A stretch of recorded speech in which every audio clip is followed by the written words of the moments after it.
उत्पन्न हो जाएंगी।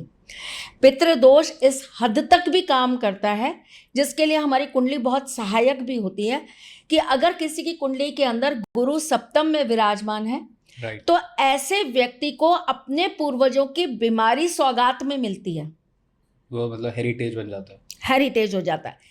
जैसे आप देखेंगे कि अगर किसी को डायबिटीज है तो उनके बच्चों को भी डायबिटीज हो गया, किसी को आंखों की दिक्कत है तो उनको भी दिक्कत हो गई, किसी के पेरेंट्स को अगर ब्लड प्रेशर की प्रॉब्लम थी तो उनको भी हो गई।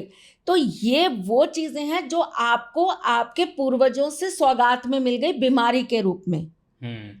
इसी प्रकार कुछ घर के ट्रेंड्स होते हैं जो आप देखेंगे कि अगर उस घर के अंदर एक कोई चीज बन गई है कि 45 की उम्र में आकर इस घर के लोगों को एक बार एक झटका जरूर लगेगा। हाँ। या 32 से लेके 36 के बीच में इस घर में लक्ष्मी एक बार जरूर उनसे रूठ कर जाएगी ही जाएगी, यानी कि व्यापार में, काम में उनको घाटा होगा ही होगा।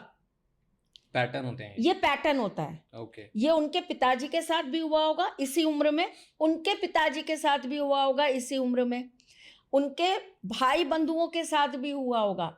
अब ये आपके अपने कर्म भी होते हैं, आपके अपने ग्रह भी होते हैं, आपकी अपनी कुंडली भी होती है जो वहां पर इस चीज को टाइम पीरियड निश्चित करती है। हो सकता है किसी को 2 महीने के लिए लगा हो झटका, हो सकता है किसी को 6 महीने के लिए, और हो सकता है किसी को बहुत लंबा। ओके, ठीक है। पितृ दोष के कारण घर के बच्चे कभी भी वृद्धि नहीं कर पाते, घर में मांगलिक कार्य नहीं हो पाते, घर के अंदर शादियां या तो होती नहीं है, होती हैं तो वो सुखी नहीं रह पाते उस शादी से। शादी होगी और व्यक्ति बीमार रहने लग जाएगा, शादी होगी घर में कलह चालू हो जाएंगे, शादी होगी उनके घर के अंदर बहुत सारे विघ्न परेशानियां आनी चालू हो जाएगी।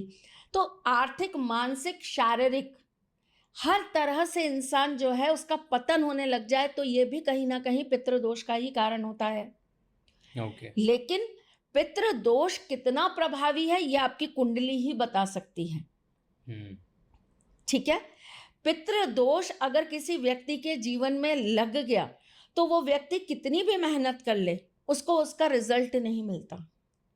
ये कुंडली से फिगर आउट होता है? बिल्कुल होता है। या फिर ये जो आपने सिम्टम्स बताए? नहीं जी, ये सिम्टम्स से भी होता है और ये कुंडली से भी फिगर आउट होता है। कुंडली से हम ऐसा मान सकते हैं कि 100% पता लग जाता है? 1000% पता लग जाता है। और ये सिम्टम्स से आपको एक इशारा मिल जाता है कि आप चेक कराएं? जी। ओके जी।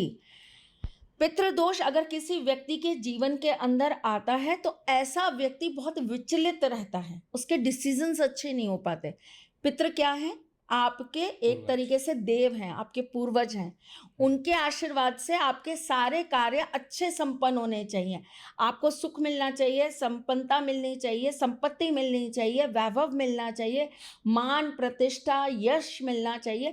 लेकिन अगर वो आपके जीवन में अच्छे नहीं कार्य कर रहे हैं या उनका आपको आशीर्वाद नहीं मिल रहा है तो ऐसी कंडीशन में ये सारी चीजें आपके लिए विपरीत हो जाती हैं। व्यक्ति को ना मान मिलता है ना सम्मान मिलता है, आपके ही परिवार का सबसे ज्यादा हास होता है, आपके ही परिवार का मजाक सबसे ज्यादा उड़ाया जाता है, आपके ही परिवार को लेकर बहुत सारी बातें की जाती हैं। ओके। ठीक है।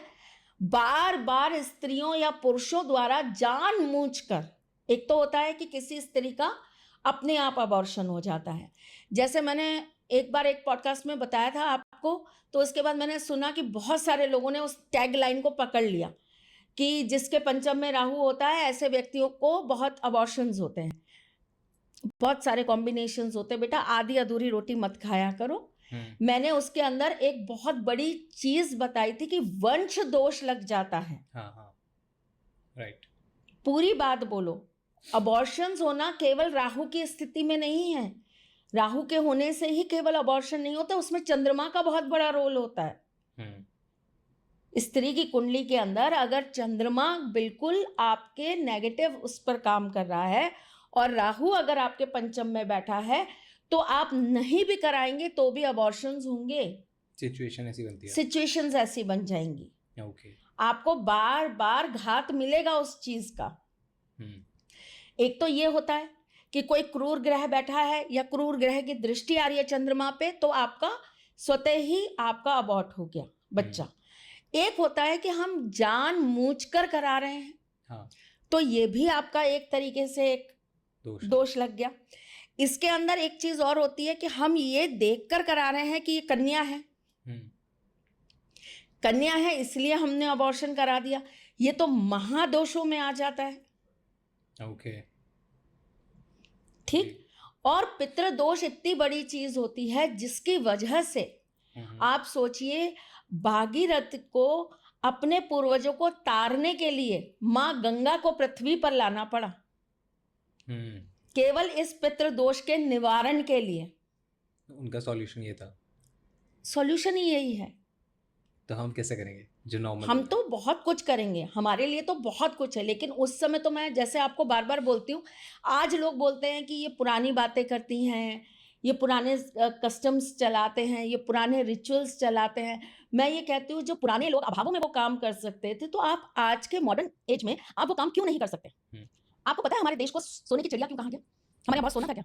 बहुत ज़्यादा ज्ञान था इसलिए? जी। ओके। हमारे पास शास्त्रों का बहुत ज्ञान था, और इसी वजह से हमारा जो देश था ना, वो सोने की चिड़िया कहलाता था। वो सोना था, ये सोना नहीं था जो हम पहनते हैं हाँ, या हम सोते हैं, वो सोना नहीं था। वो सोना था जो हमारे शास्त्रों में व्याप्त था, हमारे शास्त्रों में लिखा गया था, इसीलिए भारत को सोने की चिड़िया कहा गया। और धीरे धीरे जब वो ज्ञान हमारा नष्ट कर दिया गया, तो इसीलिए हमारी ये टैगलाइन हटा दी गई। सोना तो आज भी भारत में बहुत है, साउथ इंडिया में तो भरा हुआ है। ओके। तो सोने की कमी नहीं है, या वनस्पति की कमी नहीं है, जड़ी बूटियों की कमी नहीं है, खाद खदान की कमी नहीं है, हमारे यहाँ पत्थरों की कमी नहीं है। हमारे यहाँ कमी किस चीज की हो गई है? हमारे ज्ञान की, और उस ज्ञान के विस्तार की।